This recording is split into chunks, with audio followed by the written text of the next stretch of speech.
everyone. Welcome back to Moving Right Along, a Muppet movie podcast brought to you by toughpigs.com. It's the podcast where we watch The Great Muppet Caper 2 minutes at a time and talk about it a lot.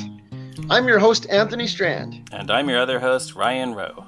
And joining us today is a very special return guest. Tell the listeners who you are, special guest. I'm Jennifer Garland, and I am the co-editor of 2 books about Jim Henson and the Muppets and his various other films and television programs and media. Awesome. And I love both of the books. I'm in one of them, so I will say that I prefer that one a little more. It was so much fun to do. Thanks again for being here. And thanks again for letting me write an essay in your book. All right. Today we are looking at minutes 11 and 12 of The Great Muppet Caper, in which Kermit, Fozzie, and Gonzo splash down in a pond in rural England, where a British gentleman directs them to the Happiness Hotel. They head there, taking in the sights of London as they go. So we're going to start at the beginning, and actually one of the reasons that we asked you on this particular episode, Jennifer, is that the British gentleman is played by Robert Morley. Yes. Who is maybe the least familiar cameo guest star to modern audiences, I think. Probably. And so as someone who has written extensively about classic film, I thought you'd be a good person to have here for the Robert Morley discussion. So who is he? How about you give us a background? Robert Morley is a quintessential British character actor. He was not a person who starred in a lot of movies, but he was someone who showed up in a lot of films. He made his first really big movie appearance in Marie Antoinette in 1938, and he actually won an Oscar nomination for Best Supporting Actor for that. It would be the only nomination of his career, but he would go on to be in lots of big cast films and be in lots of different things. He played Mycroft Holmes. He played a lot of different kings. He would show up in royal robes and be pretentious, and this was funny. He was just that kind of very quintessentially English personality. But certainly when I saw the movie for the first time as a kid, I had no idea who Robert Morley was. I didn't know who any of the cameos were in Great Muppet Caper as a kid, except for John Cleese. Sure. Right, you might not even realize that they're celebrity cameos. Yeah, they're only celebrity cameos in a certain sense of the word. They might just seem like British people. Yeah, and they're not as many.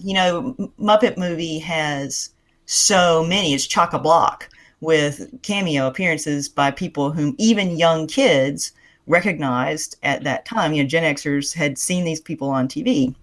But Great Muppet Caper, I remember seeing it the first time, and I didn't know who any of those people were. And of course, now I know who they are. I knew who John Cleese was because my dad was a big Monty Python fan, but he was the only one. Sure. Yeah, you didn't know Peter Falk either. That's interesting to me. I don't remember if I knew who Peter Falk was at that age. Sure. Yeah, I guess Columbo's not really a kid show. Yeah, I don't. It didn't register with me as memorable. Sure. And he's certainly the one that maybe people would definitely recognize now. On the other side of Princess Bride, everybody would recognize Peter Falk, whether you watch Columbo or not. Yeah, I guess that's the thing is I grew up with Princess Bride too, so. Yeah, my daughter was watching it with me, and Peter Falk came out, and I said, "Do you know who that is?" And she said, "No." And I said, "It's the grandfather from The Princess Bride." And, "Oh, that's who it is." Like Columbo would not make any dent in her recognition.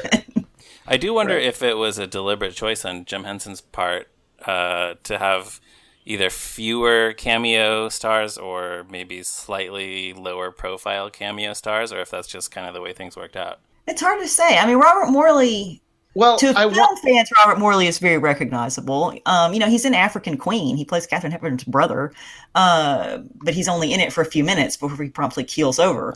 Although his death kind of sets the plot in motion, too. It does. She wouldn't have needed to leave if he hadn't keeled over. Right. Well, and that's what I was going to... Speaking of African Queen... That movie shares an editor with this one, Ralph Kempler. Oh yeah, and Beat the Devil, which Morley is in. Right, which Morley is in.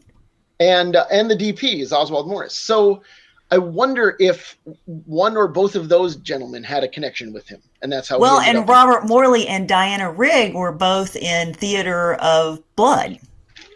Huh. Oh, really? Okay. So there's a lot of connections, right? And so they had worked together before because they were both in Theater of Blood with Vincent Price, because Diana Rigg helped murder Robert Morley in that movie. Sure, spoilers. That sounds spoilers. Yeah. One of the murderers in Theater of Blood from 1973. The other thing, around this same time, Robert Morley was in a series of commercials for British Airways. Oh, right. Basically all about, like, we're not just an airline, we'll also help you with all your other travel accommodations. So that probably had something to do with them choosing him. Hotel recommendations? Yeah, exactly. Where he's sort of a travel expert. He's telling them where England. to go stay in a hotel, so yeah. Huh, yeah. Well, and I mean, I will say, regardless of whether you recognize him or not, he's very good in this. He's as I keep saying, he's quintessentially English. Yes, he strikes just the right tone. He's helpful, polite, but a little stuffy and a little offended by these people. Right. Well, I love that he apparently has a British guidebook on him at all times. As one does, yeah. Yeah, he's just sitting on a park bench, and someone asks him for places where you can park your carcasses. He pulls it out, But I think that first moment where Fozzie and Kermit and Gonzo literally drop into England is supposed to sort of set the stage for this is the most Englishiness you can possibly experience as the setup, right? That they drop into the duck pond on the village green, and there's Robert Morley quoting Shakespeare at them. You're in it. Right, yeah. This sceptred isle, Right. So yes, we are in England up to our eyeballs the moment we get there and all. Right. The other thing I wanted to mention about Robert Morley, it's funny that you mentioned him playing a lot of kings, because the first thing other than this that I ever knew him from was, I've mentioned this before, the 1985 TV movie Alice in Wonderland, where he plays... he plays the King of Hearts. The King of Hearts, exactly, yes. And that also had an appearance by Jack Warden, who we just saw a few minutes ago in this movie. Yeah. He played lots of kings and historical figures. He played Oscar Wilde. Well, that kind of thing. He actually played Oscar Hammerstein and W.S. Gilbert. Which I think in Gilbert and Sullivan, Yeah, which I think is fascinating, that he played members of maybe the two most famous, theater writing teams of all time. Cool. But so also appearing in this scene are some Muppets. That is true. It is the Great Muppet Caper, yeah. Right. It's not the Great Morley Caper. That would be a different film. Although I do like imagining this movie with Robert Morley playing identical twins. Oh, yeah. Trying to solve Lady Holiday. One of them wears a hat. There you go. He's wearing a hat. Yeah, that's how you can tell it's him. So anyways, the Muppets splash down here. I love Gonzo's gleeful cackle as he splashes down. But to follow up on something we talked about last week, Gonzo's crate says whatever on the side. Yes. We were discussing whether or not that was his species. He identifies himself like... Robert Morley says it's raining cats and dogs. Fozzie says we're not cats and dogs, we're bears and frogs, or Kermit does. And Gonzo says, and Gonzos. He doesn't say, and whatevers. That's true. Which to me suggests that Gonzo might be his species, or he just doesn't have one. Thoughts? Yeah, it depends on whether you're taking Muppets from space into later context there. Well, although Muppets from Space actually might back this up, because... like the leader of his people is named the Uber Gonzo in the credits. That's true. That's true. So maybe if we consider Muppets from Space to be canon, but then he's and just Kermit had said Gonzo. In Great Muppet Movie in the Muppet movie, Kermit had said, Gonzo's a little like a turkey, but not much. Not right. much. I don't know what he is. I do like when they splash, how close the two crates. I think it's the second and third crate. They get really close to each other when they hit the water. Like. They almost run into each other. Yeah, which is pretty crazy if you think about it, because the plane was in motion the entire time. Like they should be many yards apart. That flight attendant had really good aim. Yeah, there is a picture out there somewhere, behind the scenes picture, where you can see that they just had a crane, just like a few feet above what we see in the frame, that was just dropping crates into the pond. I didn't think they dropped him out of a real airplane. No, of course, but I'm just saying that there is photographic evidence of how they did it. Yeah, that's pretty cool. Yeah.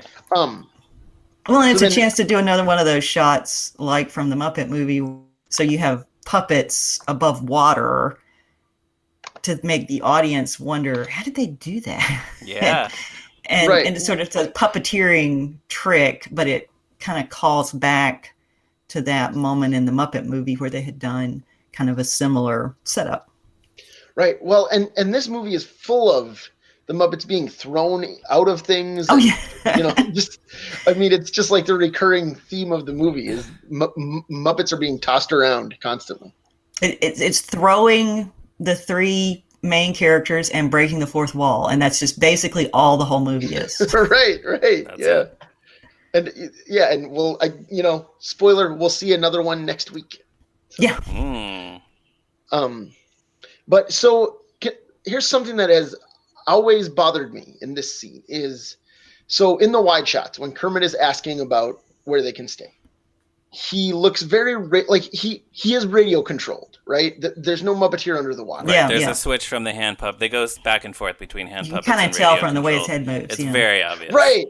Yeah, he looks very stiff. But for me personally, when he says Happiness Hotel, that sounds great. It also sounds kind of robotic, which I kind of think might just be my ears are being tricked by my eyes. Well, it might be that that's Jim Henson having to match exactly the way the mouth was moving, and if they dubbed it later, I don't know. Yeah, you know what? That might be right. That it's like a mouth movement thing. Yeah. So, the next thing that I wanted to talk about is one of Robert Morley's other suggestions for where they can park their carcasses is a bus terminal, and Gonzo eagerly says, "What's wrong with bus terminals?" And in the next movie, he's gonna get his wish. They stay in the bus terminal. Isn't that interesting? They do. So, I always kind of wondered if it's like an intentional callback, but it's probably not, right? Like, I don't know. I mean, I guess I don't think so, but it's very interesting. I mean, a couple of the screenwriters were the same. That's true. Who knows? It just tells you how hard it is to find a cheap hotel in Manhattan. Yeah, right. Really. They actually had to go for the bus terminal. Is there any indication even in London they could get one? Is there any indication in that scene that Gonzo is happier than everyone else to be in the bus locker? Oh, I don't know about that. Maybe the weirder and more uncomfortable the situation, the happier Gonzo is. I don't remember if he has a line about it. The only one I remember is Janice saying she'll trade with anyone who has a jacuzzi. That's jacuzzi. Yeah. So, anything else before we move on to the next scene? Because basically this ends with Kermit says, "Thanks a lot for your help." Robert Morley kind of looks like he's about to say something, but then he just turns and walks away. He just turns around and leaves. So, any other thoughts about the pond drop or Robert Morley before we move on? Well, we do get stupid Fozzie, who says, "We're in Great Britain. Oh no, how will we ever get to England?"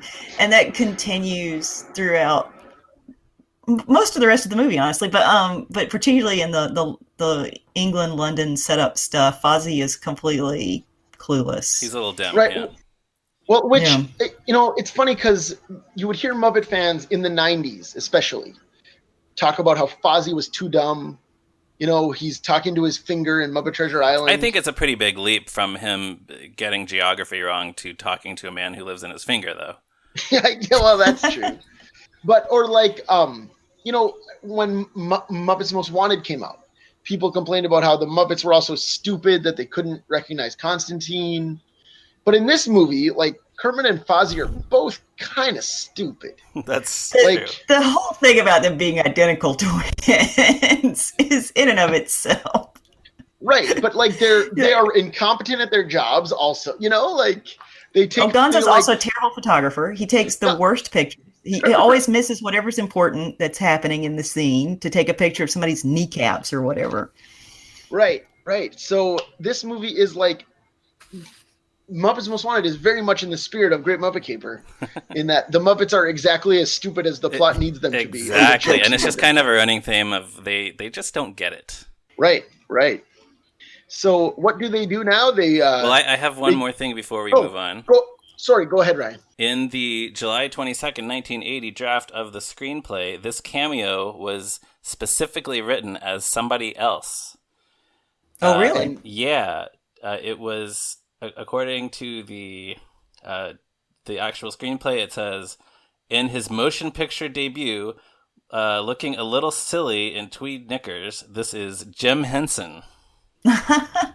They had him as a bird watcher who was looking through binoculars across the pond when the crates splashed down. And then when the Muppets emerged from their crates, he was going to say, "Do you know me?" Which is a reference to his American Express commercial that was on TV around this time.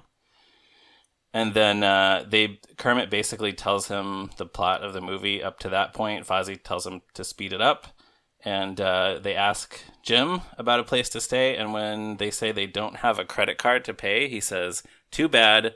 You shouldn't leave home without it." Oh, man. And then I like Robert Morley better. Yeah, and then Fozzie complains that guy seemed manipulative. And Kermit says, "I don't know. He had a nice voice." Oh, that's cute. But yeah. But then they moved, Jim Henson does have his cameo later in the Dubonnet Club. It's a very brief cameo, and I suspect that he preferred to have a shorter, silent cameo than an actual scene on screen with the Muppets. Right, which I think he would have late. He hosted the Jim Henson Hour later and all that stuff. He's in.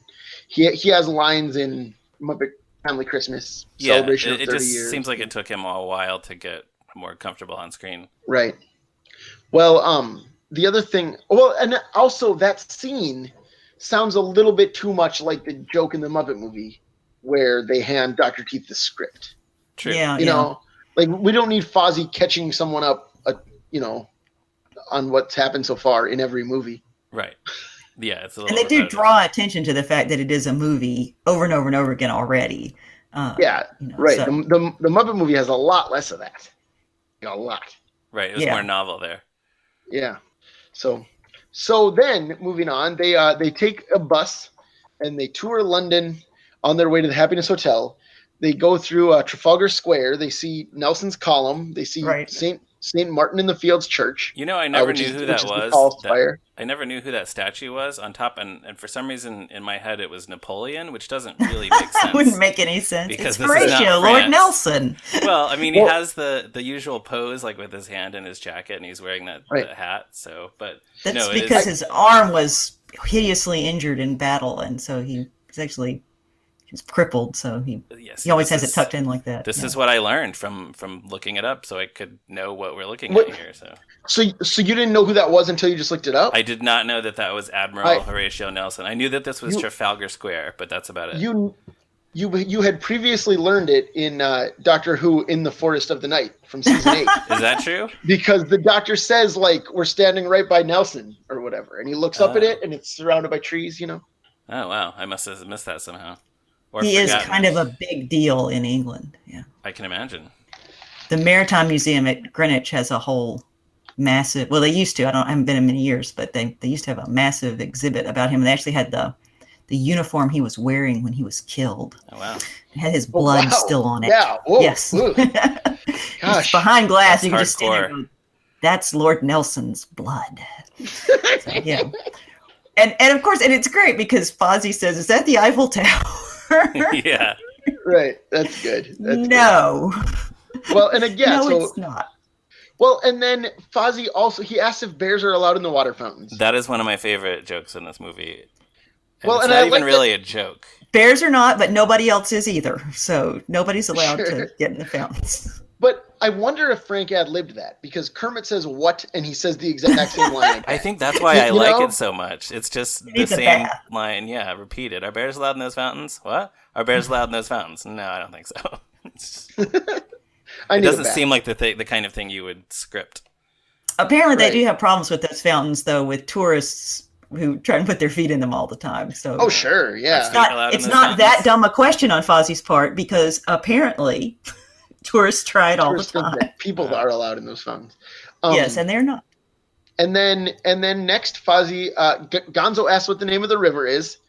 Right, they're going over Tower Bridge, and you Bridge. Can see the Tower of London in the background. Which yeah, everyone probably remembers from the movie Spice World when Posh Spice drives the bus really fast over the bridge. Well, there's actually like a horror tourist attraction thing in the tower now that's like this history of gruesome London stuff. Oh, really? That's cool. Yeah. And you can see the Tower of London in the background as they go over the bridge. So sure, you know where they are. Yeah. So they're driving over the Thames, and Gonzo asks what it's called. Fozzie cheerfully assumes that it's called the English River. Yes. That it's probably the English River. What else would be called? Which is such a great, like, it's like Fozzie doing his act or something. He's very confident that sure, why not? It's the English River. I like the idea that would be the only river in England, the English River. It's not even the only river in London. right. Although again, like Kermit specifically says, I don't know. Like Fozzie at least takes a guess. Yeah. You know? So I actually admire him. Well, I think that, Kermit would rather just admit that he doesn't know. Fozzie wants to impress everyone by pretending that he does know. Right. Well, I feel like this whole part of the movie has this kind of road picture quality where Kermit and Fozzie are kind of like Bob Hope and Bing Crosby, where they're, fish out of water, sort of gleefully and naively plucking along in a place where they don't know what they're doing. So that it has that same kind of humor. But I think all of Great Muppet Caper tends to have all of these different classic movie beats that it keeps kind of dipping back into throughout the whole movie. So there are parts of it that are, this road picture buddy movie thing, and there are parts, and then it turns into an Esther Williams Busby Berkeley musical at one point. So yeah, it really goes back to this same well of inspiration. There's that whole segment in the Dubonnet Club later. It's like a Fred Astaire film. So there's a lot going on here. Yeah, I think that's one reason I love it so much. It's so many different kinds of entertainment in the same movie. Which, of course, if you're a little kid at the time, you have no idea what's going on. No, you don't know any of the It's pastiching, but yeah. But I think it feels very cohesive too. Completely, yeah. So, anyways, we're just about down to the end of this one. Fozzie and Gonzo talk about Fozzie's elbow being in the shot and whether or not it adds human interest, which is again a good example of what you were talking about, Jen, where Gonzo just thinks it's a good idea to snap. He's not even a good photographer. Yeah, he's just like driving a bus past the river. He just snaps a random motion photo of the river. Well, they're going over this super iconic, here's the Tower Bridge and the Tower of London in the background, and the River Thames, and what Gonzo has is a shot with Fozzie's elbow in it. Right. So then the conductor asks if anyone's getting off at the Happiness Hotel, and that's pretty much where we end.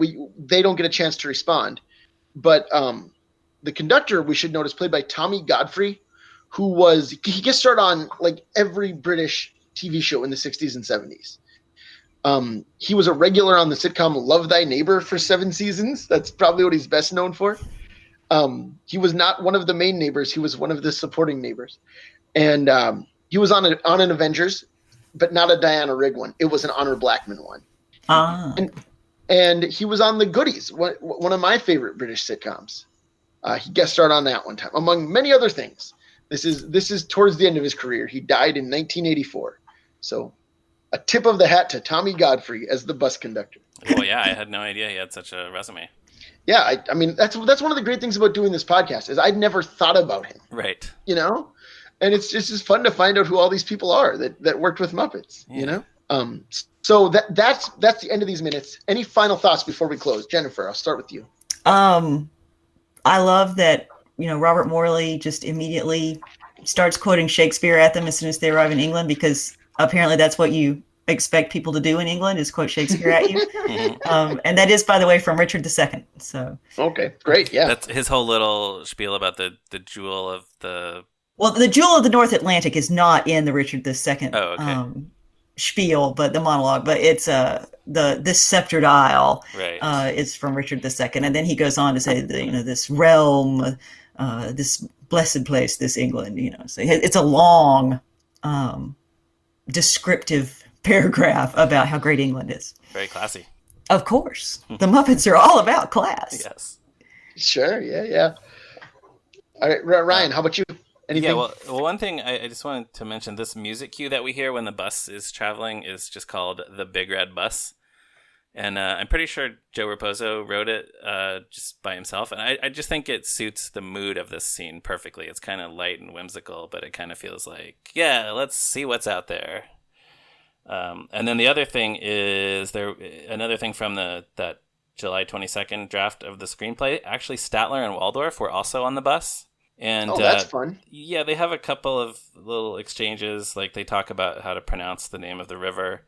And then one of them, when they were going to pass Big Ben, Statler says, "There's Big Ben." Waldorf says, "All I see is a clock." Statler says, "That's it. That's Big Ben. It's over 700 years old." And Waldorf says, "Why don't they get with it and make it digital?" Which is not a very good joke, and it doesn't even sound like a Statler and Waldorf joke. No, so. It sounds like, I don't know. It's good it's like a little 280s almost. Yeah, something. I don't know. You know, I don't know. Yeah, that was a good cut. Big Ben is a ways up the Thames and back over the bridge again on the other side of the river. That would have been a very interesting tour. I mean, that's kind of like movie, It is, but yeah. To go from, because they're crossing over to the south bank in that shot, so they're going towards the globe, and then they'd have to go all the way up and then back across again. So, yeah, that would be a very long bus tour they were on. There you go. All right, well, that just about brings us down to the end for this time. So thanks for listening. You can check out toughpigs.com on the internet, Facebook, Twitter, anywhere else you can find us. You can follow me on Twitter at ZeppoMarxist. You can follow Ryan at MeRyanRowe. And Jennifer, where can our listeners find you on the internet these days? I'm on Twitter at Jennifer Garlen, Garlen. I'm pretty easy to find there, and I have a classic movie blog called Virtual Virago. And it is great. I love it. But so thank like I said, we invited you on partially for your classic movie expertise. Didn't know that you were bringing London geography expertise as well. Yeah, really. That's impressive. So thank you so much for being with us. Oh, no problem. And listeners, if you're so inclined, please give us a positive review on iTunes or wherever you get your podcasts, and tell all of your friends about the show. Join us again next week for another episode of Moving Right Along. Goodbye. See you next time.